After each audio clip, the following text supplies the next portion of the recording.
Kevin's with us from Indianapolis, Indiana. It's an incredible market to invest in because the prices are crazy low, and he'll tell you about it, and the rents are really high. So the return on investment is very, what? It's jacked way up, man. It's hot. It's a great market to invest in. I've been there personally. I spoke there last year with Jeffrey Taylor, who's coming in a little while. I spoke at his landlord conference and spent some time in Kevin's car looking at his deals. And I've seen the houses. He buys houses cheaper than people buy used cars. That's all I'm going to tell you. And the cool thing is, he doesn't rely on the MLS. How many of you guys are realtors? No offense, right? All right, I know bunches of you. It's all good. He buys houses without needing a realtor, without needing a broker, without needing the MLS. And he's got no competition because he's finding deals from people that are not marketing their houses to sell. That's the beauty of it. That's what a mom does in Philadelphia every day of her life, right, Mom? And everybody else. I said, you buy houses direct from people every day. I know you do. You're a high volume person. That is the way the real estate deals are created. You buy them direct from seller. They have a motivating reason to sell. They'll trade you their equity for a fast, easy sell. And that's what Kevin puts together every day of his life, and I'm super excited to have him with you. Join me with a loud round of applause for Kevin Stroup. Thank you, I appreciate it. My name's Kevin Stroup, like a Stroup sign, and I'm from Indianapolis, Indiana. I don't do a lot of public speaking, but a couple weeks ago I was at a coffee shop, and I have no idea how long I spoke, maybe 2.5 hours to some investors in my local market. And so thank you for coming to my coffee shop today. I appreciate you guys being here. So if I tend to ramble, I'll try to get back on track, but let's go ahead and get into this. I want to talk a little bit today about how I find motivated sellers and also how I'm using assistants to systemize and automate my business. So I'll have to go up here a little bit. Sorry the formatting's off a little bit. I've been in real estate for about 12 years. I had amassed over 32 rental units, and I also had a construction company.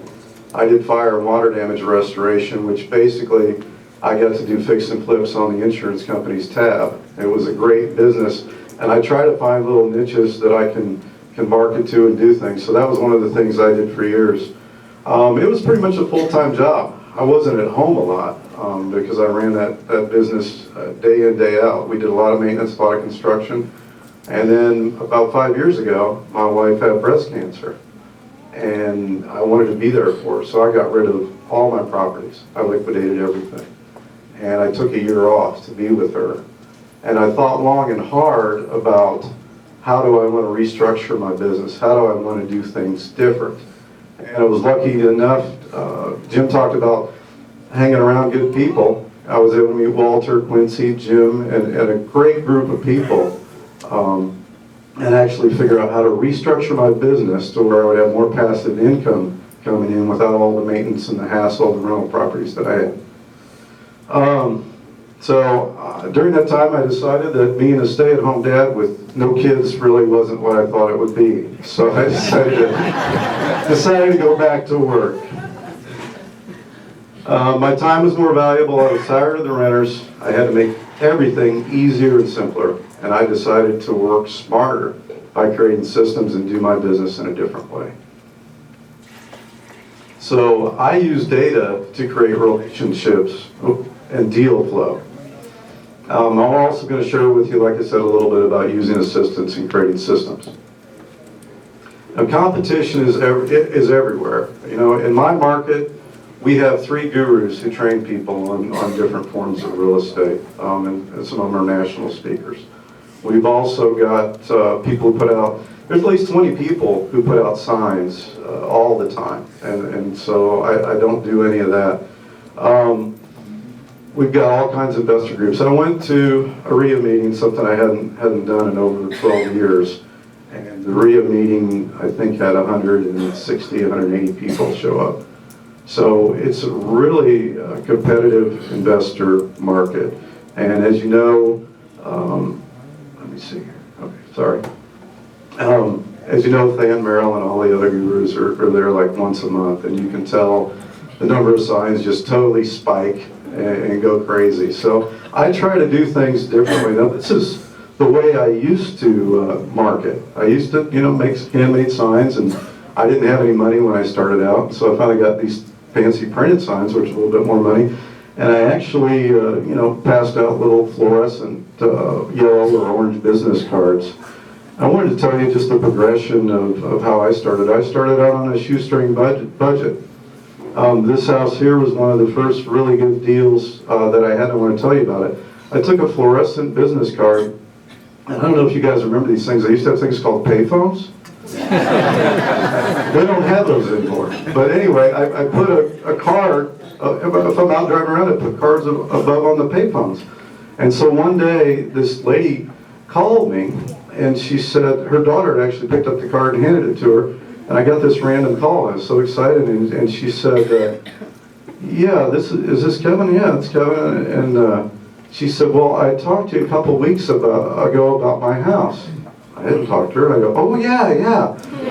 Which house was that? And she goes, oh, yeah, it was the one on Morris Street. I'm like, oh, yeah, I don't remember the address. Can you tell me a little bit about that house?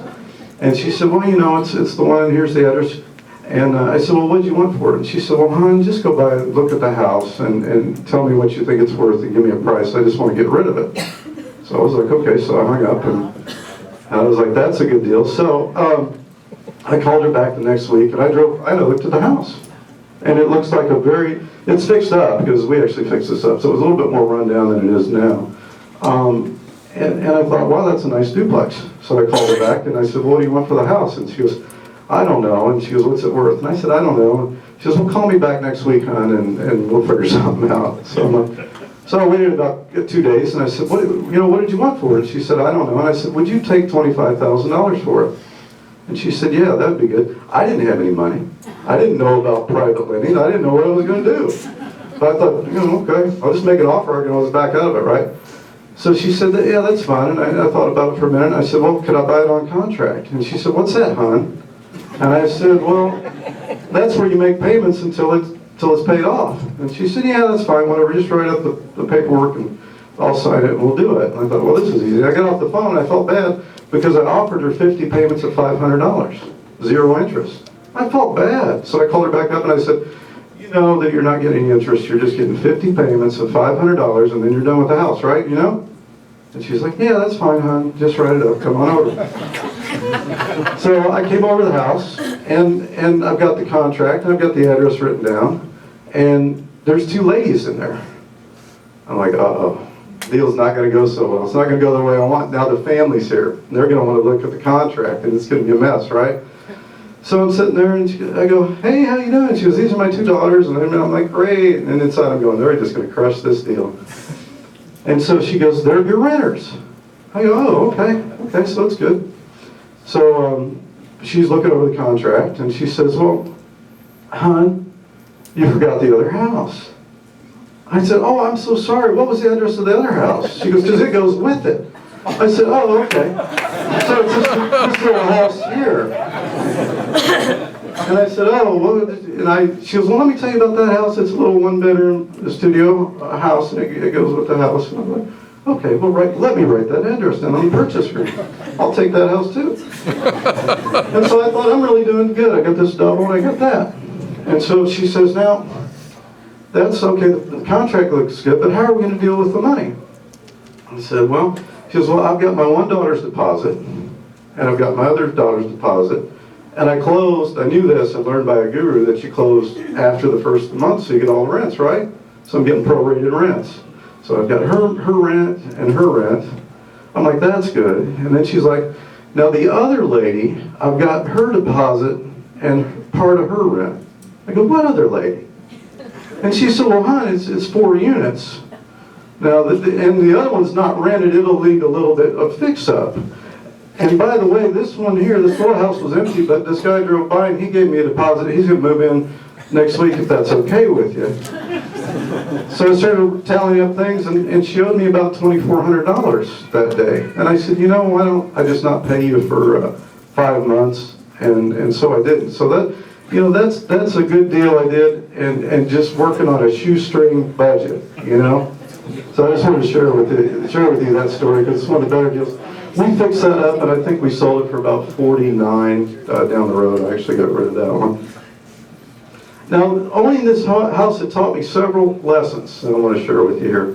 One, I could buy a house with no money down. Actually, I got paid, if I would have walked away, probably about $2,400 at closing with an owner finance deal. I thought that was amazing.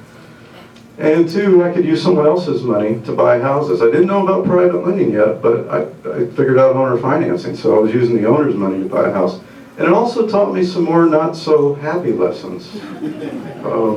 You find out what property management is like in doing it yourself. I'm a real hands-on guy, and I'm glad I went through this whole process, because it helped me work through things. So I wound up in eviction court. I had to evict people. I think Jim talked about, what do? You just take the first person who shows up and throw them in there, right? Not a good idea. So I wound up in eviction court a lot. And I found a lot of other people I met there were unhappy with their own properties, and they didn't like it. I also wound up in code violation court. This house needed some work, and first thing, the city started running around, I started getting notices. And that was not fun, but I ran a construction company, so I was able to handle that. That wasn't too bad. And I bought several more houses with owner financing, but when you do it that way, there's no escrow for your taxes. So when tax bills come due, and you keep buying and buying and buying and spending what limited money, because I didn't have any private lenders, I didn't have a lot of money to pay my taxes, so they were late. And so I figured, wow, there must be a lot of other people who are tax delinquent like me. So I learned that these people became distressed sellers, some of these other people I met. And I thought, how do I meet these people who have problems, who probably want to get rid of the properties? Wouldn't those be good people to market to? Now, I didn't want to hang around in courts all day long, but you know what? If you want to see how it works in your local area, definitely do that. Go to court for a couple hours. Go to eviction court and see the process. And every once in a while, you'll see a landlord or person who inherited property just doesn't want it anymore.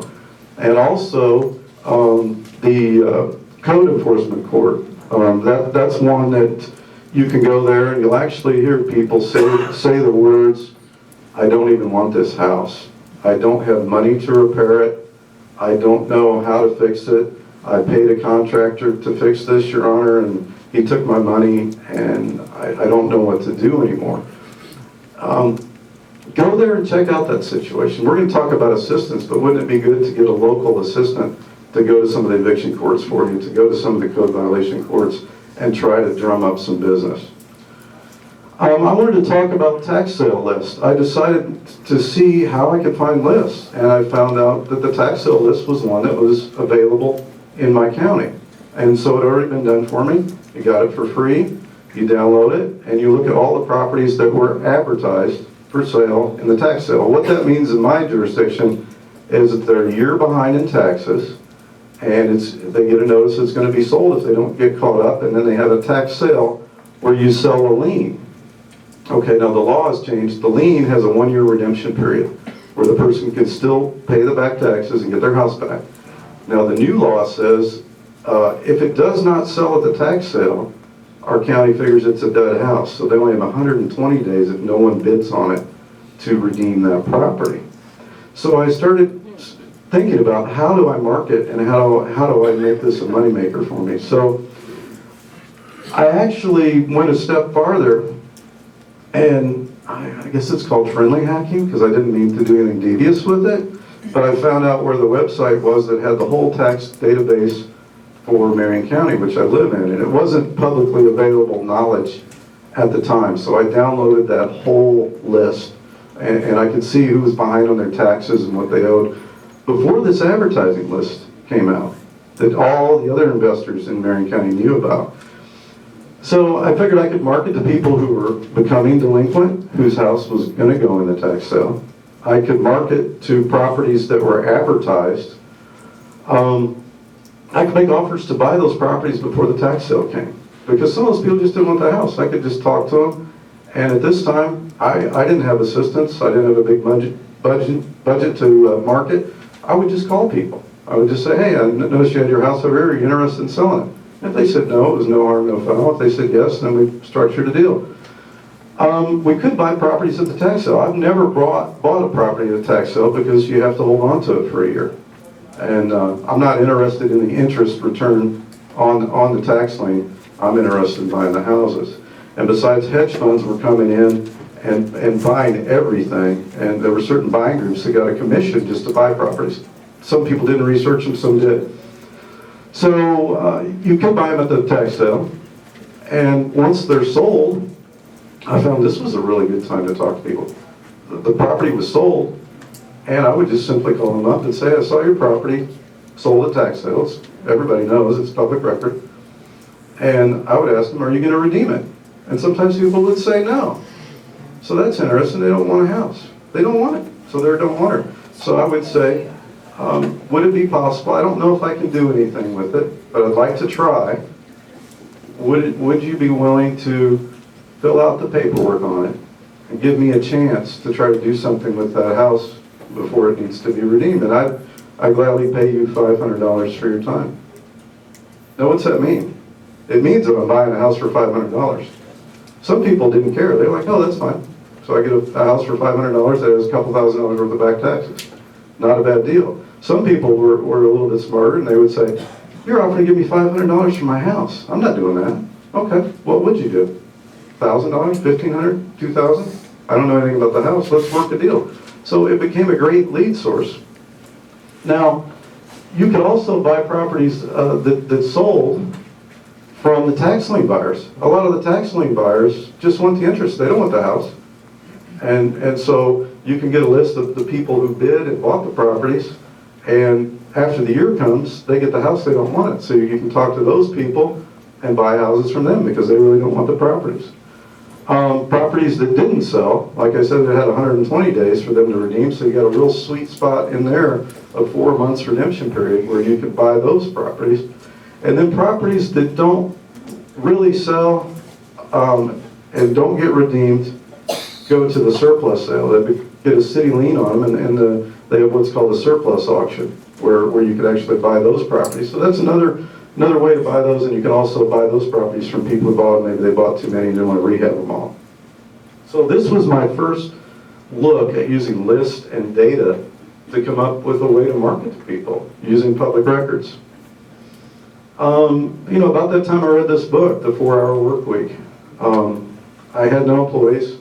I needed a little help, and so enter the 4-Hour Work Week, which teaches you how to outsource things, how to hire VAs from India, the Philippines, to Pakistan, where their rates are really low.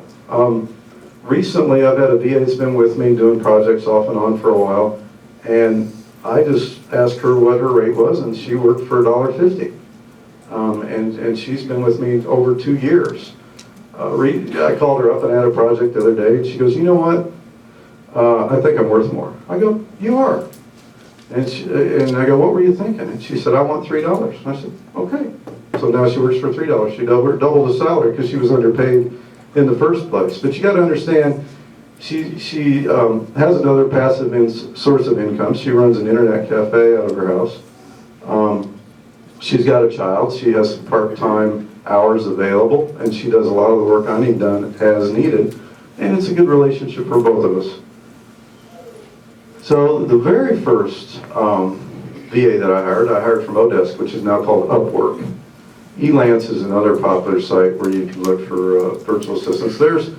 There's all different sites. There's you can actually have virtual assistants in the U.S. There's HireMyMom.com. So there's a lot of there's actually a trend now for gurus to tell you that they fully trained a VA in real estate terminology and testing. But when you create systems, you want to customize them to use them the way you want. And they charge you about double for a pre-trained assistant of that kind. Now the first one I hired, she was a booking agent for a Holiday Inn Express.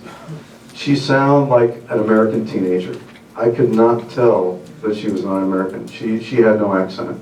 She was a perfect VA, and I used her to do some outbound calling. Her grandmother got sick, and she went off into the countryside to take care of her, and I never saw her again.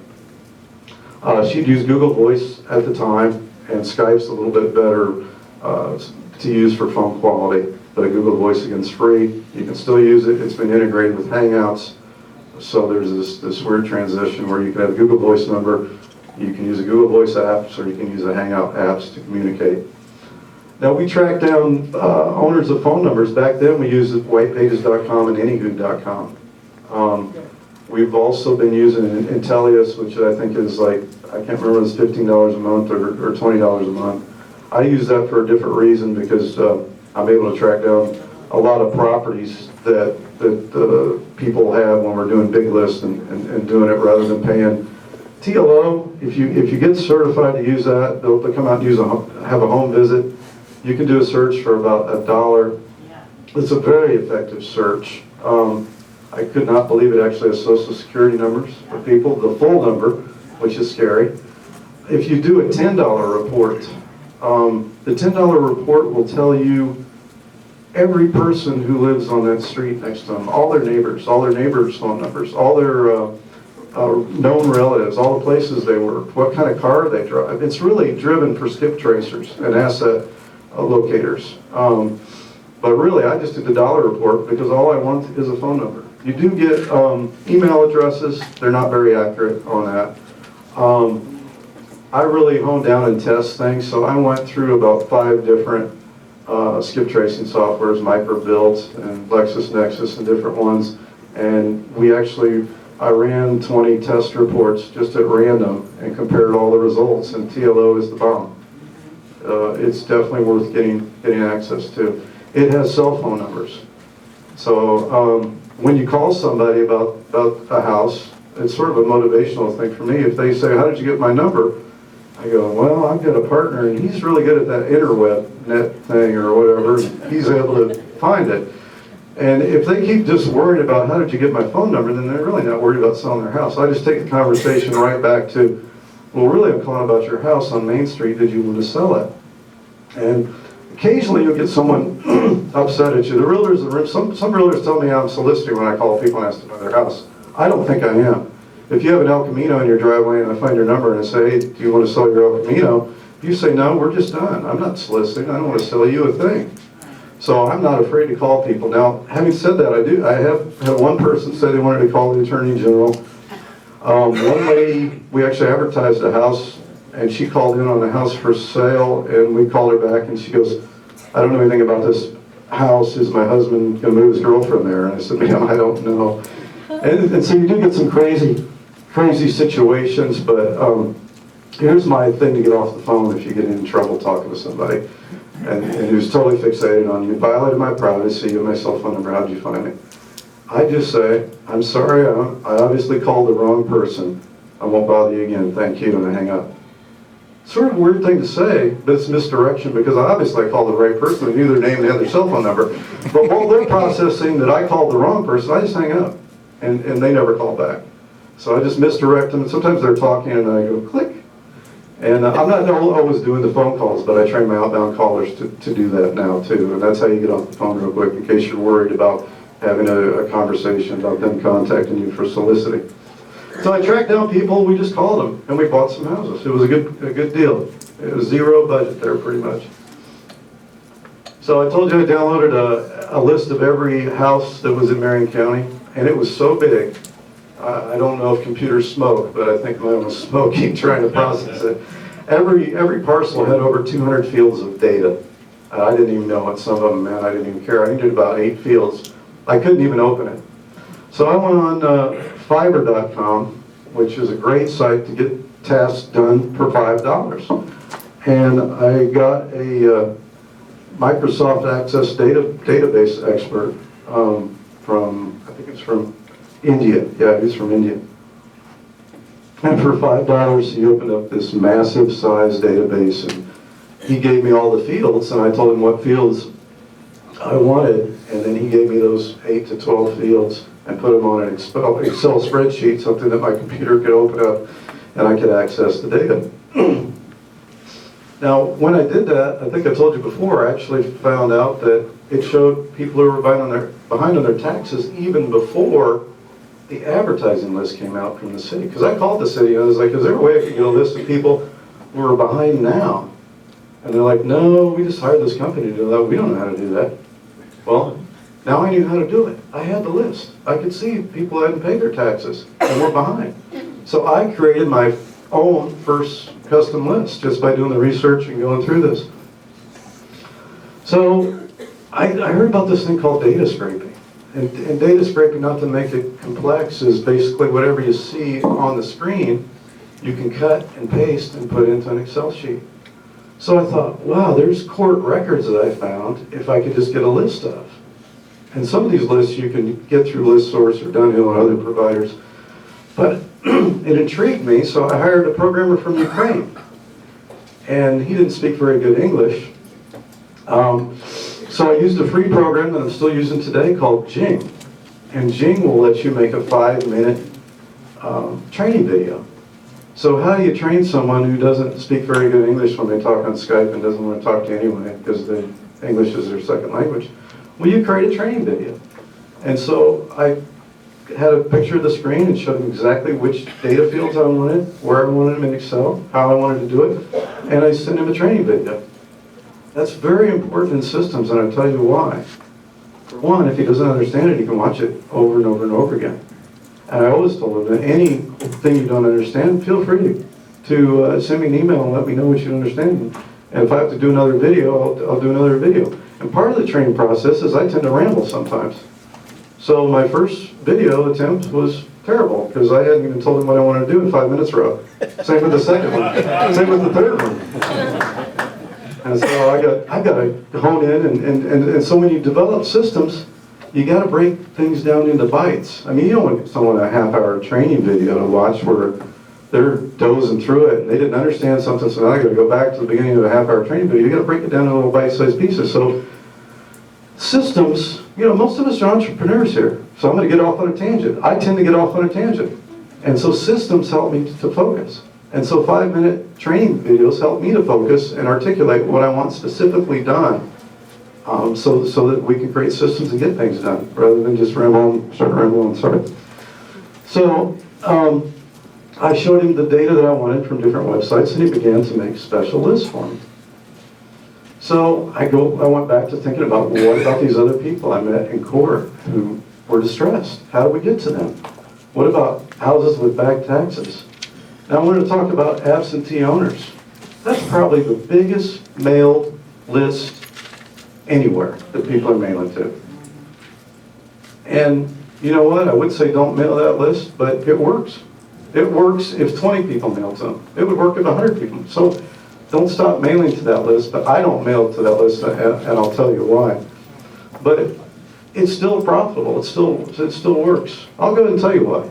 Because I work with a bunch of people in my market, and I know of 3 guys who mail 1,000 to 2,000 letters a month to absentee owners. Excuse me. And I just decided if I'm going to market and spend money, I want to do something that gets better results than competing against every other guy who's doing the same thing. And I'm telling you, I promise you, if I started mailing out thousands of letters, I'd get deals from it. So I'm not telling you not to do it, I'm just telling you there's tons of ways to find deals in the market besides that one way. So I started wondering, what about houses with high weeds and trash, boarded up and vacant houses and upset landlords who had filed eviction? How do I get to those people? Well, you can buy some lists, and it depends on your city. Some lists you can get from the city. Now, here's a question for you. Would you want to really work hard to get a list that's hard to get? Yeah, absolutely, because your competition's going to not work as hard as you. So would it behoove you to make friends with some county records people and to go down there and take them some donuts and talk to them? So one of the lists I got by mistake one day was I wanted to get a list of bidders who bid at the tax sale. Well, they'll give you that, but the person who I was friends with, who was just new, gave me all their phone numbers. That was pretty good. But I found out later when I went down, she'd moved to a different department, and the new lady would give me all their phone numbers. But so it behooves you to make friends with the people who keep the records. Maybe they can help you out. She didn't knowingly help me out. She just didn't know she wasn't supposed to give me that information. So that was a good list because I was able to hook up with people who bought the tax liens who didn't want the properties. And that's all I did was call them and say, hey, do you want the property? Oh no, we don't. We want the interest rate. We don't want the property. So I said, well, when you get the properties, call me or I'll call you back. So the harder the list is to get, the better list it is. So what are FOIA and FOIL? Well, the Freedom of Information Act means that you have the right to public information. And if you look on the web, the FOIL is the Freedom of Information legislation, and that varies state by state. I Googled it in preparation for the talk, and it's neat because I can't remember, maybe it was Texas, I don't remember who it was, but they actually had a sample of an email that you should send and how to request the information from the office. So Google that, and you already have your template to ask for lists. I found it's usually better just to go down there and talk to people, because sometimes you won't get a reply. We're dealing with government employees. Sometimes they don't want you to get the list. Sometimes they'll actually tell you, you can't get that list. And I said, yes, I can. It's public information. I can get that list. But it's better to be on a good footing with them than to be argumentative with them. So, and the better. I got a buddy who was being audited by the IRS, and he wanted to know what the IRS had on him. So he got the Freedom of Information Act and filed it, and they told him what they had on him. Absolutely. Isn't that great? Isn't that great? That's awesome. So by all means, try to get the list, try to in a positive manner, and then submit your request later if you can't get the list. So there's some samples. I'm not sure who even that was. I will give you guys a copy of this PowerPoint, so if you don't need to take super detailed notes, just email me and I'll make this resource available for you. Uh-oh. I don't know what we got going on here. I'll try to muddle through this. Sorry about that. So where can you get the list? You can get the list online. You can use scraping to grab the data. You can actually go to the courthouse, and some lists can be sorted from a master list. Remember that list I told you about that I had every property in Indianapolis? There's also another list that I downloaded because we started to be a sales disclosure state. So now we have access to the records of every house bought and sold and what it was sold for. So you can download that whole list. And so I can see who my cash buyers are or who my buyers are and see, oh, this guy bought 20 properties or this guy sold 20 properties. So you can sort those main lists and come up with little smaller lists to market to. You can buy lists, and Jim's going to talk a little bit about maybe list source and Dunhill a little bit later. You can get some of those lists. Oh, this is not good. Shoot. We can move it over. I have no idea. Well, we'll just muddle on. Sorry about the formatting issues. Houses with legal actions against them. Those are great things to pursue. So we got environmental court or code violation court that I told you about, where people have to repair houses, maybe they inherited or they've just been run down. We got houses in foreclosure. Everybody knows about that. We got evictions that were filed. We talked about that. Divorce. You know, that's an interesting. I think you might be able to pull that. I actually was able to pull divorce records. So people ask me, and I don't know this about list source and stuff, how fresh can your list be? Well, I could know that morning that some guy got filed for divorce. Would I want to show up at his house and knock on his door and say, hey buddy, you just got a divorce today. You want to sell your house? Probably not, but that's how fresh records can be when you can pull your own records. So divorce is one that we tried marketing to. We usually wait a few weeks until that process is started, because a lot of divorces happen because of financial problems. It could be that someone wasn't making the house payment and didn't tell their spouse. You know, I've heard stories of people lost their jobs and they go out and meander around all day and come back home, hi honey, and don't tell their spouse that they lost their job. So there's all kinds of things that can happen, and people who go from a dual income to a single income can't make the house payment, and they need our help. It's a good form of marketing if you market in the right way. I don't know what GMINS is, but I wanted to talk about that. Oh well. Now, annex liens, that's short for mechanics liens. I do know what that is. Mechanics liens are when a contractor is filed against them, and those are judgments that you could search. HOA liens is the A liens. HOA liens can be a good source. I know certain states still have what they call a super lien, where it trumps all other liens. So that would be a good one to, if you're in one of those states. I think Florida used to be one, I don't know if they are, where where you can actually buy the HOA liens and pursue the person who's in trouble with that for one reason or another. The code violation officers. Code violations lists are hard to get, and a lot of municipalities don't have an easy list to get and gather for you. Sometimes you go and ask for a list, and they've never made that list themselves, so they don't know how to get the data in a format to give to you. So if you go online, there's actually some cities have all their code violation officers with a map that shows their localities, and their names. So you could actually call them one by one, or maybe meet them. Or how I got to meet them is I was bought these crappy little houses that needed work, and they met me. And then when I fixed the house up, I said, hey, I'd like to buy more houses and fix them up. You can see what I've done with this one. I've got a track record with you.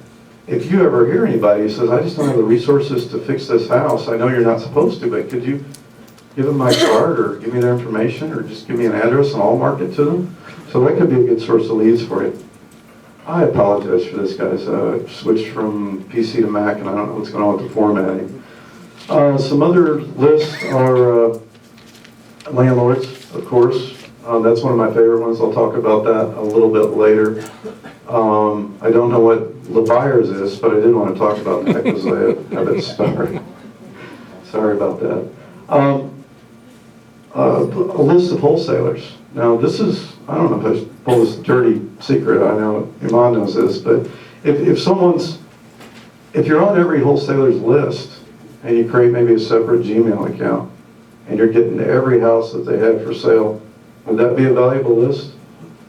It is, because you could actually track that and see who bought that house and have a list of cash buyers who are buying in your own locality. Would that sales disclosure list be a great list? Say you bought a property that you wanted to flip or wholesale, you could actually pull up and see all the houses that were sold in that area and then track those people down and say, I noticed you bought a house 4 doors down at this price. I've got one that looks a little bit nicer than yours and I'd sell it for this price. Would you want it? So you can use data to do a lot of really neat things and move properties. Management companies. I talked to one last week and we're going to make a couple offers. Going back to that seller finance model, had a duplex for $25,000 again. Guess what offer I'm going to make them? $500 a month for 50 months. The manager said it needed a lot of work. The guy needed to sell. He didn't have any money to fix it up. And he said, I can almost guarantee you he'll take that offer. So, okay. So, and then he also has another property for $15,000 they want. And we're gonna try to go ahead and get that one for 30 payments of $500. Right? Yep. And it's a duplex, and we're just going to offer him $500 a month for 50 months. One side, I'll probably. What's the interest rate? Yeah, how much is the interest rate on that? I don't. Is that good? Yeah. Good, isn't it? That's why I called that lady up and felt bad the first time I asked her 0 interest, because I wanted her to know that she wasn't getting any interest. Here's another tip about interest. But I'm not getting any interest. Well, did you need interest? Yes, I need interest. I usually don't pay interest. Well, how about if I give you 2 more payments? Now, I know how to use a calculator. I never really use it because I know it's good enough. So if someone wants to do that, let me know after the talk, what's your interest rate if you give an extra $1,000? If you gave them 52 payments rather than 50? I guarantee it's a pretty good rate. What was your down payment? Nothing. Nothing. Is that Nothing. possible? It is possible. And the best way I like to do business is I find someone who wants to buy or rent this house before I even buy it. If it's a single family, I try to find someone who wants to move in. And the way I do contracts, what's my earnest deposit? Nothing. How much are you going to rent it for? That one will probably rent for $550 a side to $600 a side. $1,100 a month. Yeah, What's your cash flow? good enough. I'm not a numbers guy, but it's good enough. It'd be a good deal. Ask if anybody in here would want to buy that. No, that's my house. So that's what the investors I work with always say, but what if I get the house back? I'm like, you're not getting my house. No, it's not going to happen. Too much profit and I can't let it go. Oh, I lost everything. Lost my train of thought. Uh-oh, shiny object. There we go. Back on track. Okay, I just went over this with Walter. He was talking about pre-probates, and we call them seasoned senior citizens. Older folk. And so where can you find them or start looking for them? People who have a probate situation that they filed. You can pull probate records. You can get probate attorneys. You can find obituaries online. They're not putting them in the paper very much anymore, but you can find online versions in the newspaper. You can also find them on funeral home websites. You can have your VA scrape list of those, and then you can use TLO to find out if they own any real property and market to them. One of them I'm going to hit is nursing home facilities. Sometimes I get really focused, not very often, but I had this house that had a hole in the roof, but it looked good otherwise. It looked like a bunch of stuff was in it. And I just wanted to know the story. So I tracked the lady down and found out that she was in a nursing home. And I went to the nursing home, and I said, you know, Norma here had a piece of property. Oh no, she does not have any property, I guarantee you, because we wouldn't let her in this nursing home until she sold all her assets. She does not own any property. And I said, well, she does. It's still titled in her name, and it's been in her name for 3 years. Well, she passed away. I said, oh, I'm sorry. And she said, but let me pull the file. I guess HIPAA violations don't count for anything. So did she pull the file? And she goes, right here, it says, well, do you own any other assets? Yes, I own a house at this address. I go, that's her property. So I was there. I was able to talk. She gave me the son and daughter's phone number, and I was able to talk to them. We didn't buy that property. But, I mean, it just shows you the power of skip tracing, the power of doing the research to back your way into properties that no one else knows about. No one else would have done that, went to that length to find out information on that property. So I want to go to nursing home facilities, talk to their admittance person, and some people need to get in those homes really, really quick. I went to an auction where I think it was negative 20 degrees wind chill, 5 inches of snow that day, miserable day. Me and another guy were there to bid on this house. Actually, they delayed the auction by 15 minutes, another guy showed up. But the circumstance was, the guy had developed Parkinson's and needed to dispose of the asset. This auction was, I think, December 12th, and they needed to close by the end of the year and get the asset done with. They weren't profiting from it. They didn't care. The auctioneer thought the house was going to go for 40. I bought it for $5,000. So, and it probably was worth about 40. So there are circumstances where these people don't really care, or you can work a deal with them because they're not getting the money a lot of times. They're just disposing of an asset. All that money is going to be eaten up by long-term care.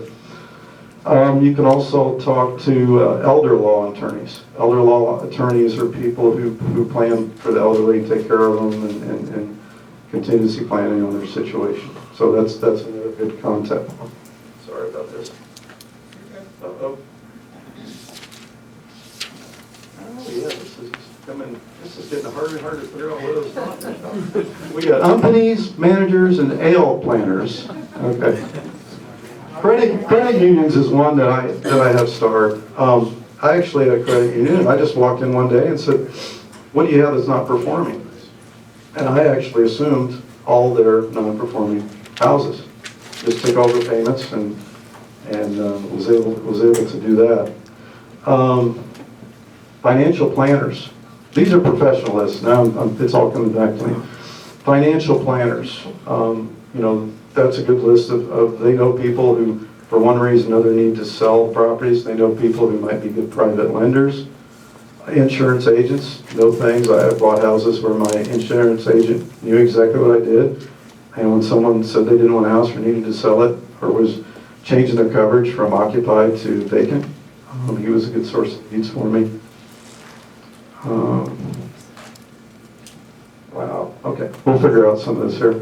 These are just more lists. What about free and clear or high equity lists? We've only had sales disclosures the past couple of years, so it's hard for me to pull data on that, but ListSource would be a good one to pull data on that. For sale by owners, is there a for sale by owner list? No, but there are websites. Could your VA go on 8 or 10 for sale by owner websites and pull all that data and market to those people? Absolutely. Expired listings. What about quitclaim deeds? Quitclaim deeds means that something happened. We don't know what. Did somebody did a brother and sister inherit a property, and then the brother quitclaimed his portion to the sister.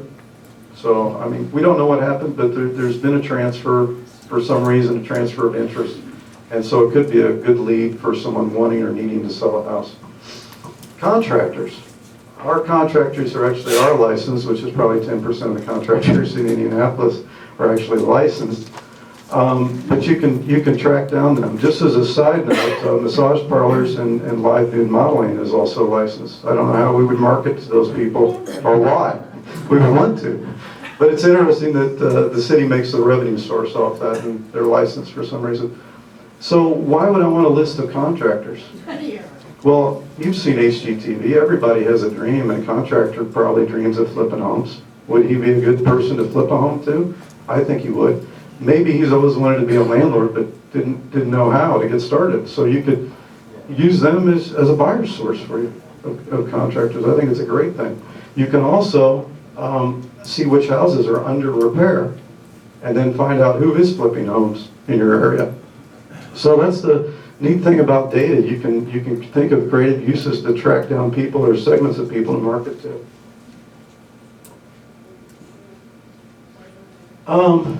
You know, I want to show. See if we can. This is really daring here. We're going to try technology. We'll switch off here. I'll show you guys a video. How are we doing on time, Jim? Or does anybody know? He's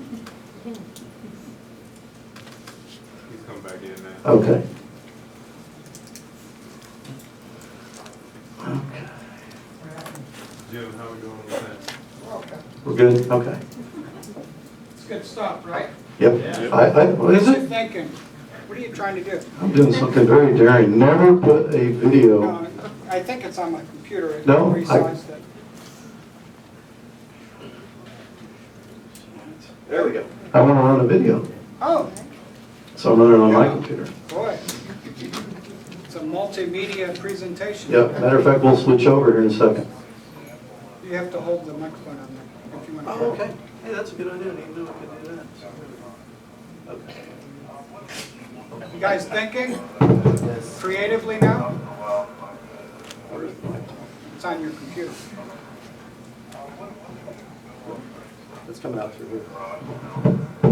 And do this on a daily basis. So, I heard from an old Jack Miller audio recording. He used to go around to garage sales. Oh, wow. And he used to look for garage sales that people were selling furniture.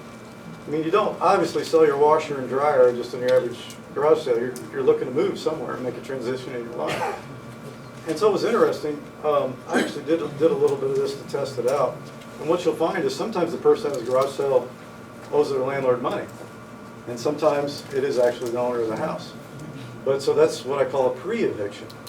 When your renters have a garage sale skipping out on you and the landlord doesn't even know yet that that's going to happen.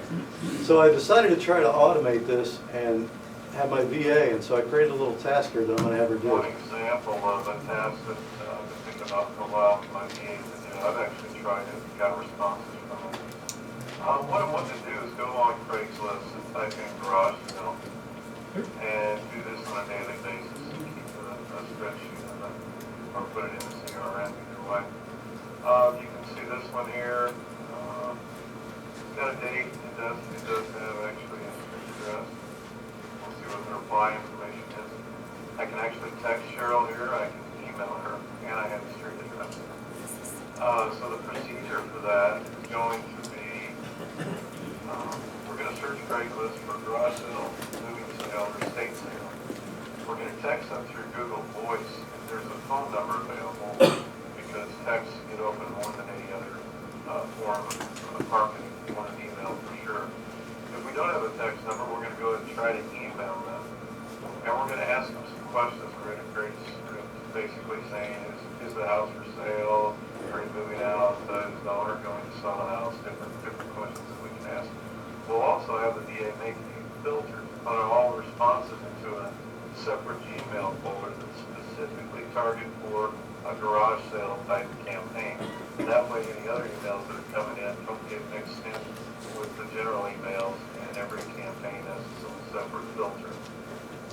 If it is a lead that fits our criteria, we're going to forward that lead over to the acquisition. We're also going to copy down addresses and follow the procedures below if the contact isn't made. We're going to copy all the addresses.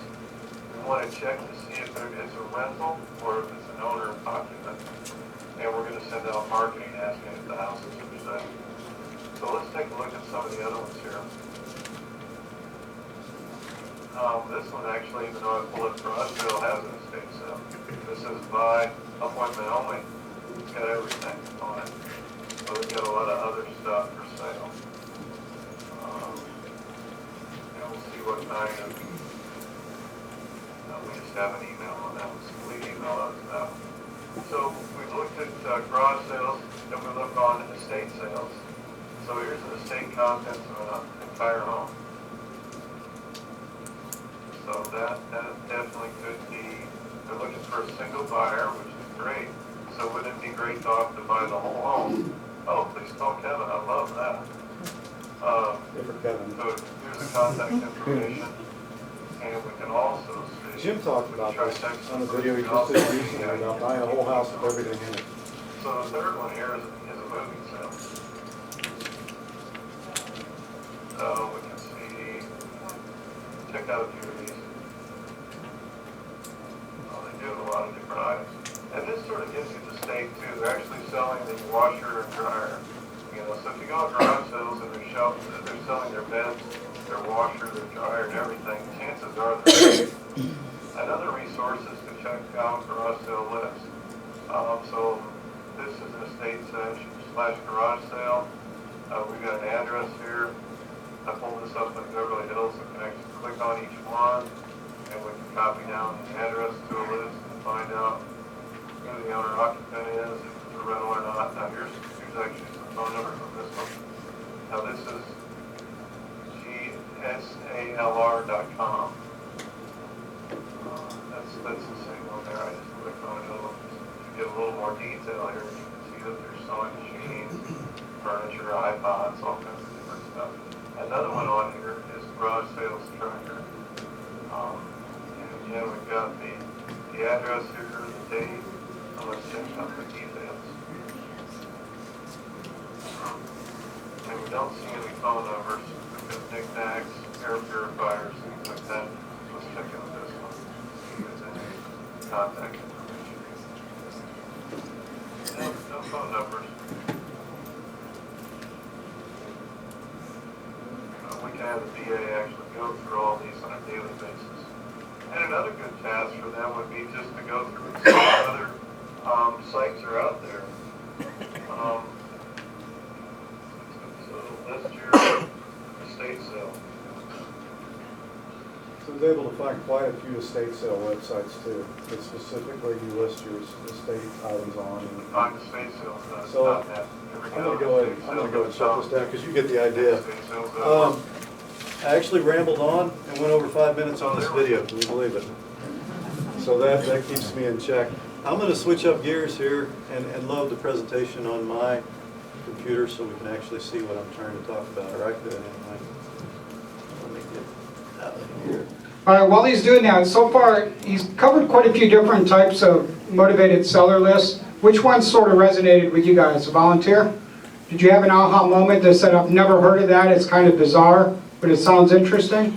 Yeah. Funeral websites. All right. What's your name? My name's Max. I'm from Fort Worth, Texas. Okay. And which one? The funeral websites. How would you use that? Well, my wife actually does the funerals at our church, so you know, I don't have no idea why I hadn't thought of that. But that could definitely find out who's maybe leaving the property, and then make arrangements to get a transfer over to me. Tell us a little bit about what you do. My wholesale and trying to get my first rental in Fort Worth. I was mentored by a great guy in Fort Worth area, and then I'm here with my partner Connor, and he's doing great. And I actually did my first deal 3 weeks ago. It was a Craigslist deal, and motivated seller made $14,000 on that deal. So glad to be here today. Thank you. Oh, you got it up, Kevin? All right, so keep track of those aha moments. Funeral homes is bizarre. Yeah. You're marketing to dead people. That's right. Bruce Willis would be great to market to dead people. I Kevin, think. if I can clarify, you're a funeral crasher? A funeral what? Crasher? Yeah, if you've seen the movie Harold and Maude, it's all about funeral crashing. So check out that movie, it's really good. Okay, so back on track here, I think. We'll see what we got here. So we talked about contractors, every property bought and sold. Craig, he has a nice list, doesn't he? A lot of people are marketing on Craigslist. I'll be honest with you, none of this stuff I'm doing is something that other people somewhere don't know about and they're doing. And I've actually talked to other investors who have a virtual assistant from the Philippines who's called them about a house for rent or a house for sale. So other people are doing it. Doesn't mean they're successful at it. What you should take away from this is you're not going to be able to get public records on everything that we talked about. Pick one or two and excel at it. And so this garage sale thing, is that really going to be a profitable thing for me? Probably not the most profitable thing. But you know what? If my VA is doing it every week, tracking garage sales and estate sales, 52 weeks a year, she's going to spend probably an hour a week. So that's 52 hours at $3. That's $156. Tell us a quick story. All right, so I've marketed to garage sales. I specifically do moving sales, Kevin. And one of the things you can do too is, besides just emailing them, is they've usually got a phone number in there. And if you had the ability to have somebody send a text to them and just say, hey, I'm looking to buy a house located near the one that you're moving from, let me know if you want to sell it. And people respond very quickly with text also. And I've definitely had legitimate leads doing that. So it does work.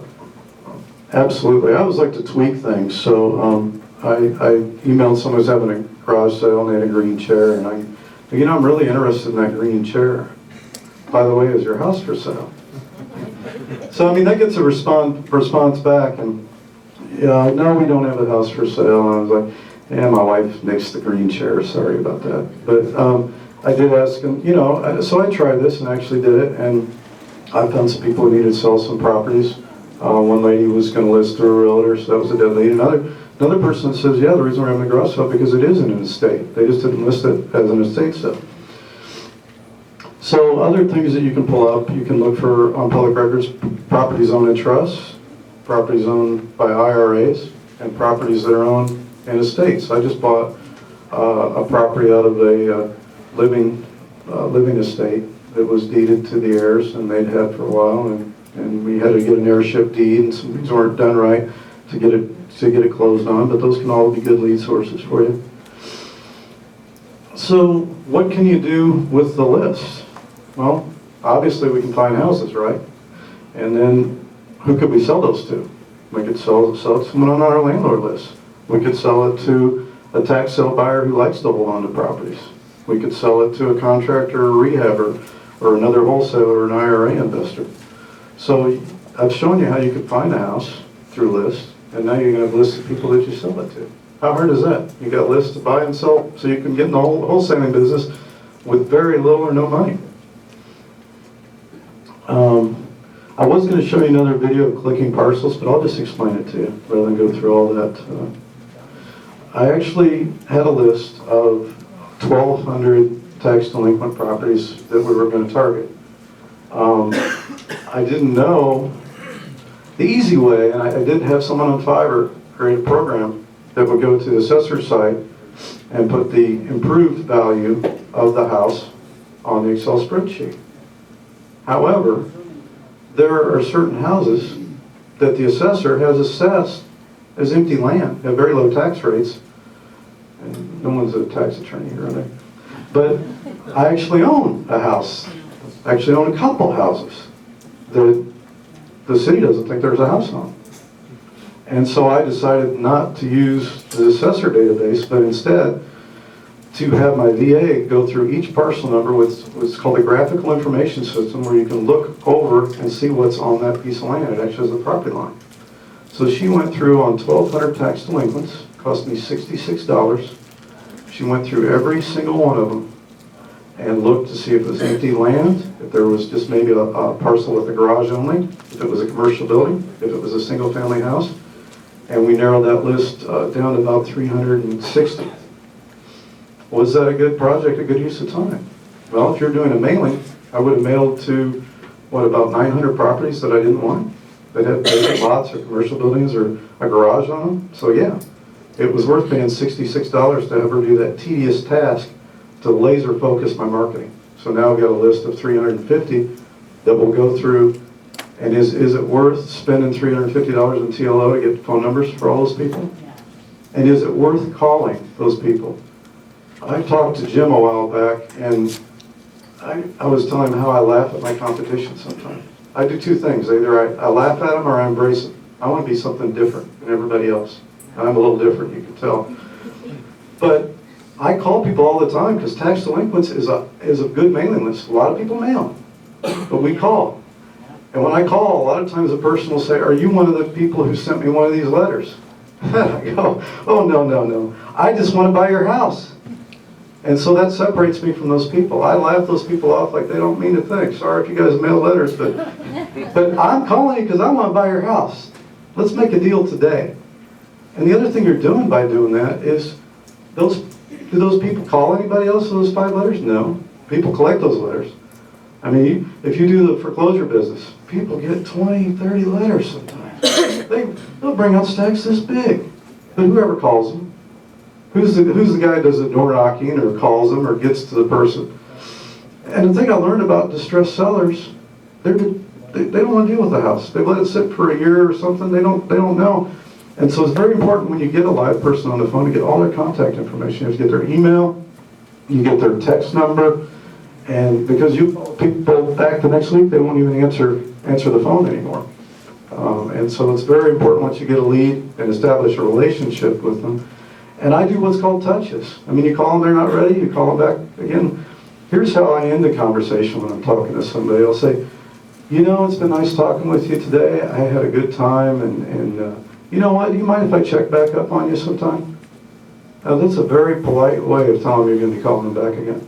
And we're a polite society where people go, "No, I don't want you calling me." Some people do that, but most people go, "That's fine." And so I call them back, 2 weeks, 30 days later, and say, "Hey, it's Kevin. I just called to check up on you and see how you were doing. By the way, did you sell that house?" Do you think they sold it in 30 days? No. And so you start developing touches and relationships to where a lot of times they may even have other letters sitting around, but I'm the only guy they're negotiating with. I'm the only guy they're going to sell the house to. So they're not going to list it. They're going to call Kevin first and see if he gives them a fair offer, and I'm going to buy that house. So what can you do with lists? You can obviously do mailings. Texting is the new email. Email's dead to a lot of people. I hate email. I check it every day, but texting gets an instant response. It's easier to negotiate a price on a text than it is to email or talk to a person. Would you take $10,000 for that? Would you take $20,000 for it? No, I was thinking 18. And you're back forth. Conversations are awkward sometimes because we want to hold our cards tight and we want to get the best price, or they want to get the best price. But text just cuts through that, and you get an instant answer. Voice blasting is another thing you can do, where you can actually blast out to, say, that tax delinquent list. I could just blast out a generic text, voice blast saying, "Hey, my name's Kevin. I know you had a house that sold in the tax sale. If you weren't going to redeem it, I'd be interested in buying it. Give me a call." Could I send out 320 voice blasts instantly? I could. So it's a good way to do it. Could you get someone locally to do door knocking? I don't suggest you do that, but to train someone else to do that. So could you create a system using VAs to automate your real estate business? That's the other thing I wanted to talk about with you. Or, Jim, do we need a break? Got some people nodding off here, including me. So I'll speed it up a little bit. I don't know where I'm at on time. But I want to talk about how to use VAs. And here's some questions about using VAs. Is it better to use 1 or 2 VAs? Well, I tell you what happens when your VA quits? Why do you think I do training videos for every little task that I do? Now I've got training videos for the next person. Would it be better to have 2 20-an-hour-a-week VAs than to have 1 40-hour-a-week? You got redundancy. What if someone gets sick? What if they quit? So now you got built-in redundancy. How do I train them? I train them with video tests. Now, who wants to create a very detailed and meticulous procedure manual? I don't. Could my VA not create the manual of what they're doing and put it in the form of a manual so that when they quit, that I've got a manual to hand the next VA? Here's your training manual. And I didn't even have to create it. So, how do you hire them? There's two ways you can hire VAs. You can put out a job description and have hundreds of people apply. And then you can make them run through tasks. Like I usually say, tell me about yourself in an MP3, send me an MP3 file telling me why you think you qualify for this job, why you want it, what you're willing to do, and what your skill set is. So if they don't send me an MP3 file, then I never respond to them. They're done, they disqualify themselves. If I get the MP3 file and they don't speak good English, then I can't use them. So they're disqualified. So that's one way. But rather than go through a ton of applicants, I can break this down for you guys later sometime, but I go through and target the person I want, who has the skill set I want, who has Odesk, which is now Upwork, has a rating system. You can see all the jobs they've done, what their ratings are, how they performed, and you can pick a candidate who you think would work well with you, and then I can target 10 people at a time and have them interview and send me an MP3 rather than deal with hundreds of people and apply for a job.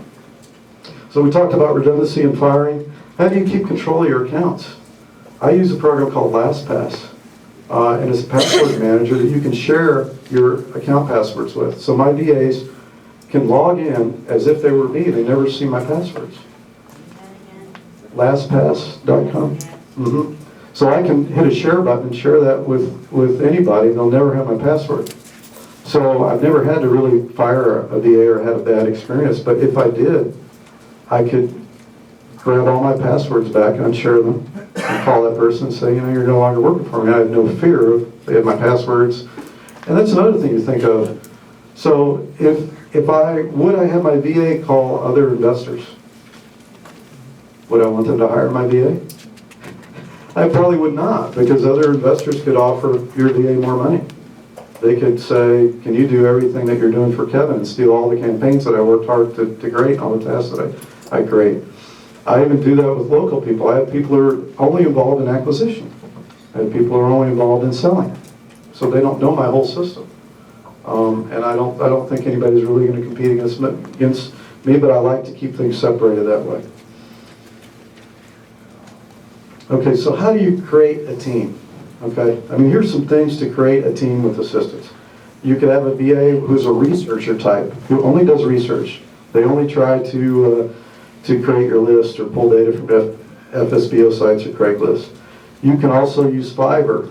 If you're going to do a mailing list, let someone for $5 go through a list of 1,000 names and double check them and make sure that your mail merge is going to go correctly. You could use a VA to do outbound marketing, a click-to-mail. Click-to-mail, I didn't talk about that. You can actually set up an account with click-to-mail. The VA can do everything and automatically send out your mailers for you. You don't have to be involved in any of this. So we had a little event, one of Walter's little events, and we were talking, and we're talking about automating your business. And one guy said he doesn't want to do nothing. He wants to automate his whole business. And we'll talk a little bit about that. And I said I would like to do acquisition of the houses, and I like negotiation. But the one reason I like what I'm doing is because when you have a super distressed seller, there's not much negotiation skills needed. They just need a solution to their problem. So, if you get a house, you can have a VA text out to that whole list of buyers that you have. They can put houses on your website. You can actually hire a manager. Most of your call centers are over in the Philippines or India now.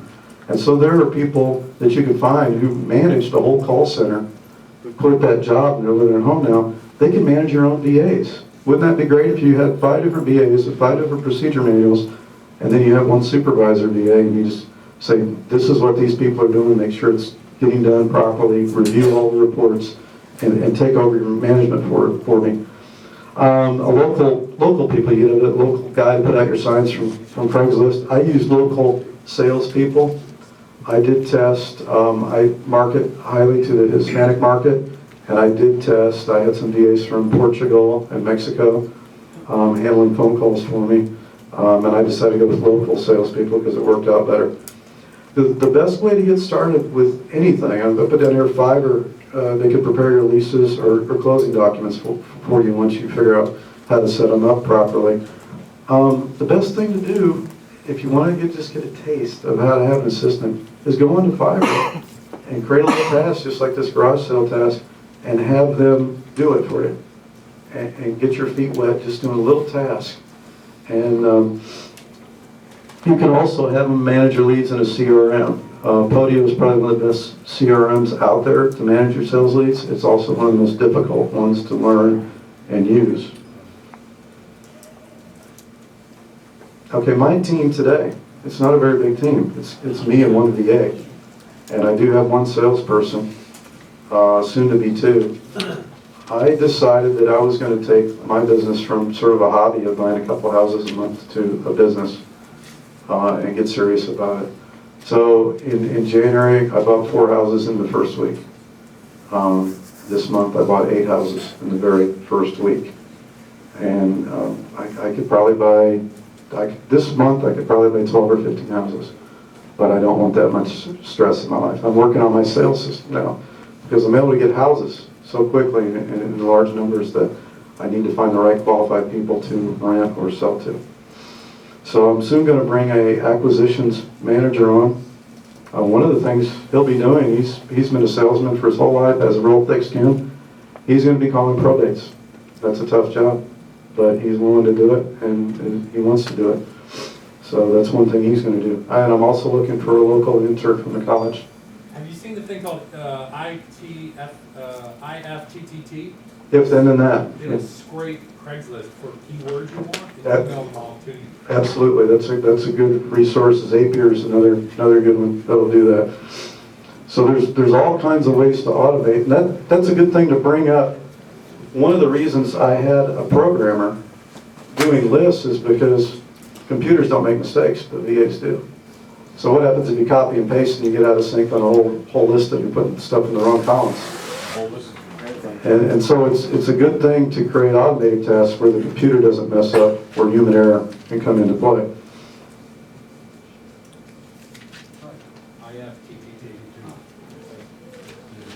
Yeah, that's a very good resource, and I do actually use that. So I talked about what I want to do in my business, mainly just buy houses. So what's happened in negotiation? Of the 8 houses I bought so far this month, I decided, what kind of negotiation can I do? It's pretty simple. I want to buy a house cheap, right? There's not a lot of negotiation. But I decided to try seller financing, to go back to this model I keep talking about of zero interest and just having the seller finance my deal for me so I don't have to use any private lenders. So I put 5 of those under contract with seller financing. And some of those I don't even have a date to start. I told one guy, I'm going to find the right person for this house, and it needs some fixing up. And when I find the right person, I'm going to start paying you. And you know, I thought, well, would that work? And you know, why not? And you know what? He let that house sit for a year, and then he got a little, he goes, what? When are you going to start paying me? I go, you let the house sit for a year. I said, can't you give me a month or 2 to find the right person? I don't want to move someone in and evict them, and then you're calling me wondering where your payment is. Not that I wouldn't pay him, but he said, yeah, that makes good sense, doesn't it? So now I put properties under contract that I don't have to pay for until I find someone to put in. I don't pay any interest. I don't pay any down payment. There's not much liability there. So that's some things that you can work on and negotiate. My prices are so low in my market, you guys wouldn't believe. But just think about it in your market. If you're going to buy a $125,000 house, could you offer that person 125 payments of $1,000? Or are you going to get turned down? Probably 70% of the time. But wouldn't it be nice to get someone who says, yeah, that's fine? Because you'll find people like that. You never know until you ask. So you can do things like that in your market. So I had a quote by Sun Tzu here that says, the supreme art of war is to subdue the enemy without fighting. And that's why I pursue distressed sellers. They don't want to argue over interest rate and terms and all this other stuff. They just need to dispose of the house. So what don't I want to do? I don't want to do anything else.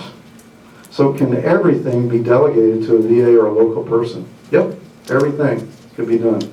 So one of my friends asked me, how do I turn my business and totally turn it over to assistants and virtual assistants. Well, you write everything out that you're doing now. The most important thing is we all do this. You write out everything you should be doing that you aren't. And the reason you're not doing it is because you don't like it. If you don't like it, but you should be doing it, you should have someone else do it for you, right? So that's probably your key thing to hone in right there. Figure out what tasks you should be doing. And then break down the tasks that you want to be doing and break it down into small chunks and delegate it. A good book to read would be The E-Myth Revisited, Why Small Businesses Don't Work. And I think I talked about, I used to buy houses as a hobby, but now I want to delegate it and step away from it, and so that my hobby is finally becoming a business. And I never understood, I started out with Ron the Grand training, and I could never get it around my head because I didn't have any resources when I started out, but he said the less I do, the more I make. And now it's all making sense. The less work I do, the more I delegate, the more money I actually make. So what about your competition? I talked about laughing at them. I hate to laugh at my competition. I talked about there's a RIA meeting, we got Gurus Band that signs thousands of yellows mailed out. Investor Carrot is a real hot website. I've reserved some domains, but you know, I bought so many houses. I'm not sitting on my website yet because I don't want more deal flow right now, to be honest with you. So how do I compete? Well, I'll tell you what I have done. I mailed about 3 letters out in the last 10 years. So my mail campaign is really good. I've got a 33% response rate, close the deal. Everybody's doing mailings. I don't. I'm not. Again, I told you should do mailings. You will get deals. I don't use a website. I got one. I just wrote over it. I made a mistake and screwed it up. And I said, I haven't used it for the last 3 years anyway, so who cares? I don't use flyers, signs, or any other advertising. If I get a house for sale, I don't even have a sign out there. Isn't that amazing? Because I've built my network. I've built my network deep. Now, does that not mean that my sales lady is not going to start putting out flyers? Does that not mean that my sign guy is going to put out signs? I told you I bought 8 houses. I've got to get those moved.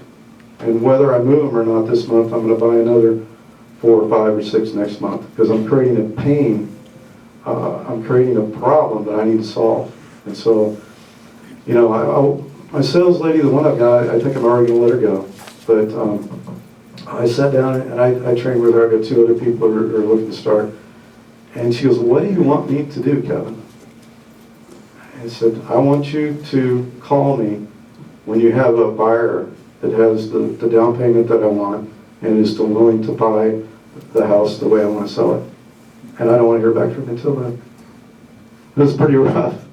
I haven't heard from her. I gave her 4 or 5 houses to show. So I haven't heard from her about a week. Got a lot of stuff personally going on in my life this week, so I'm going to sit down with her and say, what's going on? What have you been doing? What's been working? What hasn't been working? I'm here to help you now. I'm sorry. I wanted to see what you were able to do. Because I was hoping she was a go-getter who was going to bring me a buyer and have it done. But that's the level that I want to have. I want to be able to step away from my business and say, okay, we got the house and acquisitions, we take it over to sales, and sales is handling it. I don't have to be a part of that process anymore. I use relationships, and a lot of the relationships that I've established are due to these lists and meeting with people. So what about the competition? I want to know all of them. It was weird. Real estate investors don't understand the power of networking. When I started calling all the We Buy Houses guys and said, hey, I'm a fellow investor, I want to network with you, I want to talk with you. They didn't want to talk to me. So suddenly, when I became a cash buyer, they wanted to talk to me. So now, I call up all the other people, all the wholesalers in town, and I'm a cash buyer. Oh, they love to talk. Oh, I want to meet and have lunch with you, and they want to talk to me. And because now I've got something to offer them. And I do buy a lot of houses from wholesalers. Wholesalers in my area are not really wholesalers. They're bird dogs. I buy a lot of houses where I pay a $1,000 referral fee. That's not wholesaling. Our market's sort of beat down with hedge funds buying thousands of houses and stuff. And so my market, I don't think is good for wholesaling. When I wholesale a house, I'm going to make $6,000 to $10,000 on it. So I don't wholesale a lot. So I call those people bird dogs even though they think they're wholesalers. So I network with other investors. I embrace them. I teach them. And I pay them referral fees. I had one guy who was so nervous, I talked him into letting me negotiate my own seller financing with the seller. And he was so sure that I was going to screw him over. He was calling the title company, he was calling the owner. And he said, Kevin, what have you done? I said, well, I put the house under contract. Without me? I'm like, yeah, without you, you get paid to close it. Well, I don't know you. Well, call the title agent. He knows me. And, you know, he thanked me so much when we closed and I paid him his referral fee. And he said, I just didn't believe you would pay me. I go, well, where's my next house? And I bought another house and another house. Why would I not pay you? You're helping me build my business. You're not my competition, you're my friend. And that's how you have to look at other people in your area. Every competitor is part of my network, one way or another. They don't know how to be creative and do deals the way I do. So one of the biggest things I'm working on is talking to other landlords. And how do you find them? You can go to public records and see who owns 20, 30, 40 houses. Why do I want to talk to landlords? Landlords get older. Landlords become pre-probate. Landlords die.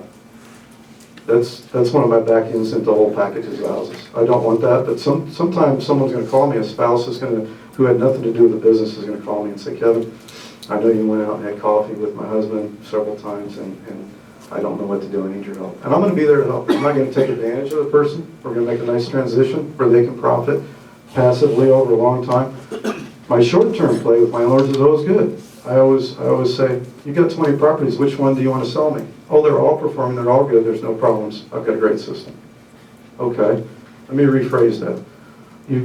Which of the 20 is outside your normal area that you get tired of driving over to that side of town? Or which one have you recycled like 10 times over the last 5 years? And then they go, oh yeah, why don't you go look at this house on Mill Street and make me an offer? And now we're off to the races. I bought multiple properties from the same landlords, and I actually have one landlady who says, you know what, Kevin, I like you. She's actually one of my investors now. I taught her how to get away from being a landlord to having passive income coming in. And she goes, you know what, as my rentals do not perform, I'm going to transition them all over to you. So that was, and she loves it, and I'm going to give her what she wants, and it's going to be a great deal. So I love landlords. I started the real estate business by talking to one. Talked to a guy at 60 houses. His son had no interest in rental properties, but I did. And so he mentored me. He got me in the business of being a landlord. Landlords have helped me to find houses. One of the landlords let me put out We Buy Houses signs at every property that he had that was rented. And he even let me put a sign in his front yard on one of the busiest streets in Indianapolis. And he would call me, Kevin, this guy pulled in my driveway off your We Buy Houses sign, he wants to talk to you. The guy gave me houses. He goes, Kevin, I've got a house lead. And I said, well, why aren't you taking it? I got 50 houses. I don't want another house. You take this and run with it. He's marketing for me for free. I mean, other people want to help you out. And so I'm trying to educate them on how to have an exit strategy. Because I don't want that scenario that I told you about to happen to other people, where someone who has no management skills on the property, hasn't done it, their spouse dies and now they're stuck and they've got a big mess to take care of. So I'm trying to talk to these landlords about, is your wife involved in your business? Does she know what you're doing? My wife, when I had 32 properties, one day she wanted to know what we're going to do. I said, we're going to go on a field trip. We're going to go look at all 32 properties. She had no idea what I owned, where it was, and that's not the right way to do business. So she's joining my business. We're transitioning her out of working to helping me with my business because she needs to know what's going on in case something happens to me. That's just the right way to do it. Okay, where are my deals coming from? So I'm building up a lot of inventory right now because everybody's getting tax checks. I know I'll sell these houses. Like I said, some of them I don't even have payments on for a while. In January, I did 4 deals. February 1st, we did about 7 to 8 deals in the first week. So Oxford was a property we bought. I paid a bird dog $1,000 for. Livingston was a house, the second house I bought from the landlord. Bellevue was the second house I bought from the landlord. Lynn, I met an investor at another real estate event. So all those houses, nobody else was trying to buy. They were just dealing with me. February, I talked to somebody who I'd actually talked to and made a relationship at a We Buy Houses sign. I said, I buy lower end properties, you buy higher end properties. Do you have any that came in your funnel? And he sent me an email, but a lady was trying to sell 6 properties that fit my criteria. Well, I bought one from her, it's on Stewart. And she actually had hooked me up with another guy who buys properties. and I bought one from him. So that was a third generation referral lead. That's why I embrace everybody and let them know what I do. So by talking to a We Buy Houses guy, I bought a house from another investor who hooked me up with another investor that I bought a house from. And those leads cost me nothing. Livingston, I bought another house in Light on Livingston. This lady came up and looked at this house next door, and I really tried to find out. It was owned by a company out of Hong Kong, and so I really couldn't track it down. She says, I'm a realtor, and so she sold it to me as a pocket listing. And I don't usually buy anything listed on the MLS. And I said, do you come across houses that fit this criteria? And she goes, yeah. And she wanted proof of funds and all that. I said, I'm not too serious an investor. I said, I bought, that was in the 1st of February, and I said, I bought 5 other houses this week. She goes, you're not serious? I go, oh, yes, I'm serious. So she's going to bring me more listings, pocket listings, where I can make an offer on the house, she'll list it for a day and sell it. That's a great source. I was talking to another investor who just didn't have any money. And I said, well, how do you, you've got no money. I'm the king of buying stuff on a shoestring. So I said, how can I honestly tell somebody to do something if I don't do it myself? I haven't done this for a while. I went on Zillow, and I found a couple properties for sale by owner and bought them. I went on Craigslist and bought a house the same day. And then I went on Postlets and Hotpads, and I found some leads and bought another house. I was telling Rich the other night, I printed out 20 leads and set them on my desk. I didn't even call them all because I got too many houses. But that's why I need to delegate minor tasks like this, create videos for searching Zillow, searching Craigslist, searching Postlets and Hotpads, and have my VA systematically following up on, should I follow up on those 10 other leads? I should and I will, but I haven't yet because I'm a human and I get lazy. So what do I look for in a house? It's got to be in a fairly decent area. I don't want a war zone. It's got to be good condition on the outside. Why is that? The Board of Health and code violations only care about the outside. So do I want to be in code violation court again? Nope. So I look at a lot of houses. I only buy about 1 out of 20 deals that comes across my desk. And it's got to be in the right price or the right terms. So I'll tell you one more quick story. Another house I bought for $25,000. The lady called me and she said, I've had 4 or 5 other investors look at this house, and they say it's only worth $12,000 to $15,000. Don't even bother looking at that house if you won't give me $25,000 for it. I knew it wasn't worth $25,000. I looked at that house. I went over and we sat on their doorstep, and she sat, her and her husband there, and she's like, are you going to give me the money for the house? And I said, that house is only worth about $12,000 or $15,000. She elbowed her husband. Harold, I told you, he's just like the rest of them. And I said, I'm going to give you $25,000. So you just told me it's only worth $12,000 to $15,000. I said, I just want to know what a big favor I'm doing for you. I'm going to buy your house 50 payments, $500. Same deal. It was a duplex. One side was renting for $350. I put $2,000 in the other side, rented for $5,000, so at $850 a month coming in. So with cash flow, it was a good deal. So you can overpay for things if you can get the right terms. The way I buy houses, when I buy them for cash, my investors are usually paid over 3 to 4 years. So here's the deal that I did.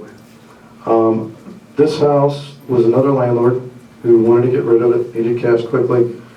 Zillow had it for $41,000, HomeSnap has it for $47,000. It's a 2-bedroom home, immaculate on the outside, has a 1-car detached garage in the back.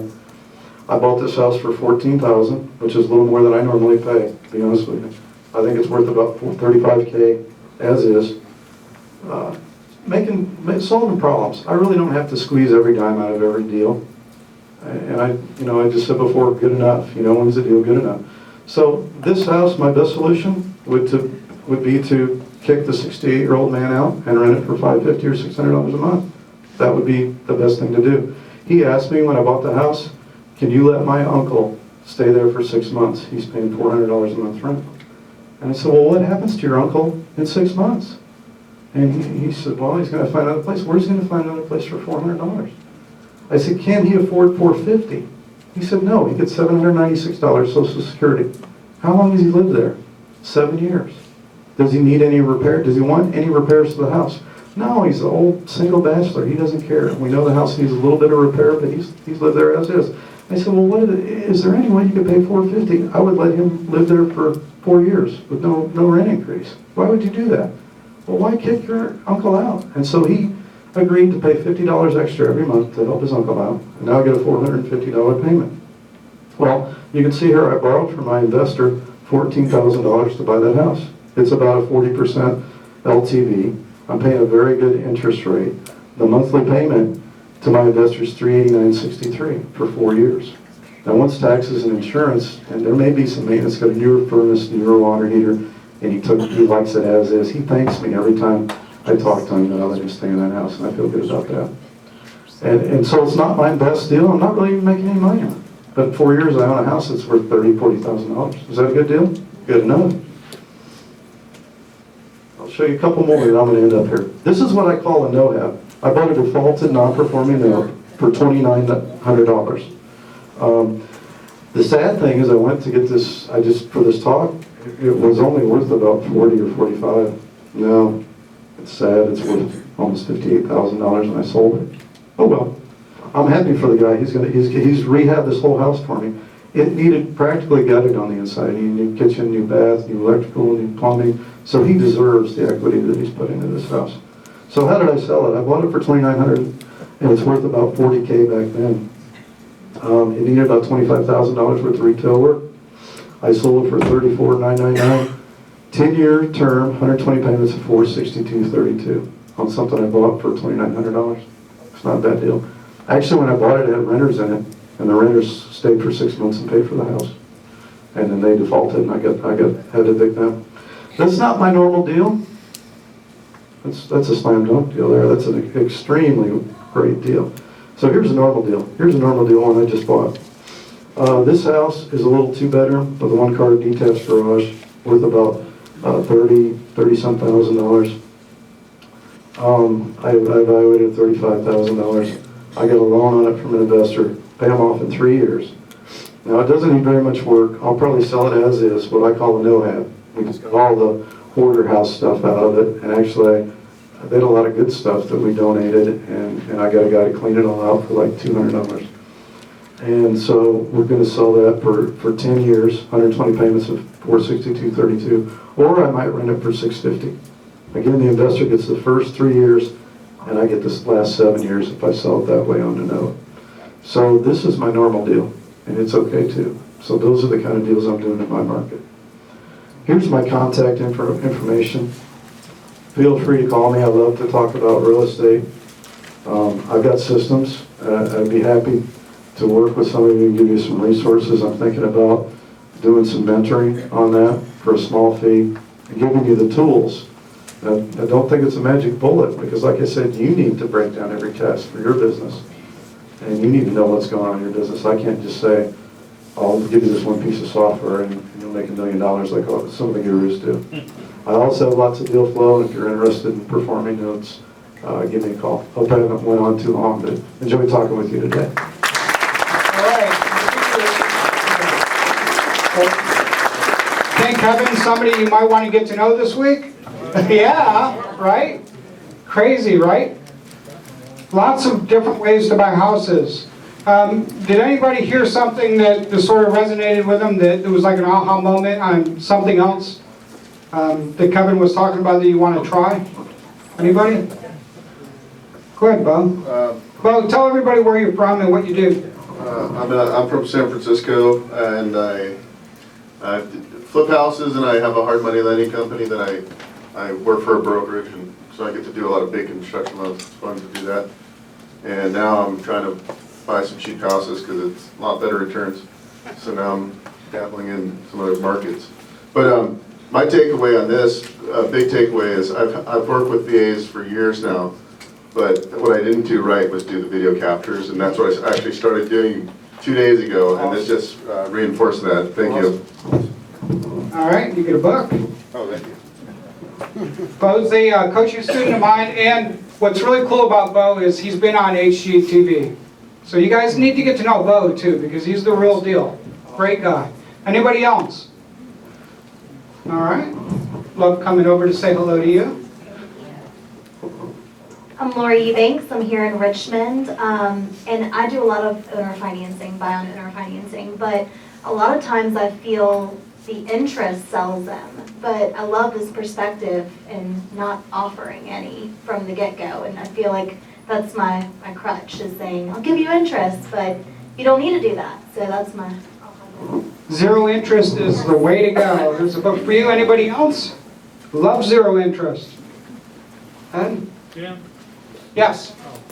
I thought a real aha moment, though I'd seen Kevin speak before. Yeah. I thought using the list that you don't think are useful to acquire buyers is something that I've not heard a lot of people Yeah. talk about or think about. Good stuff. There you go. Tell everybody where you're from, Ed. Thank you. Ed Billheimer from Mesa, Arizona. We buy notes, and we've done owner-seller financing, and we lend hard money. The thing that he mentioned was contacting the owners after the house has been on sold on a tax lien, because we're dabbling in that too. We have somebody that's doing a lot of the work for us. And I'm going to mention that to him as another way to market to him. So. Love it. And you guys are from Phoenix, right? But you spent some time in Northern Virginia for a while. 65 years. Only 65 years, and then they moved to Phoenix. Met Ed and his wonderful wife at the Love Shack last summer for the first time. And took a cruise with them. Yeah, I'm just saying. Meet good people at the Love Shack. Anybody else want to share? We all learn from sharing, so obviously, Kevin, it was really good. Thank you, guys. Thanks for the opportunity. Appreciate it.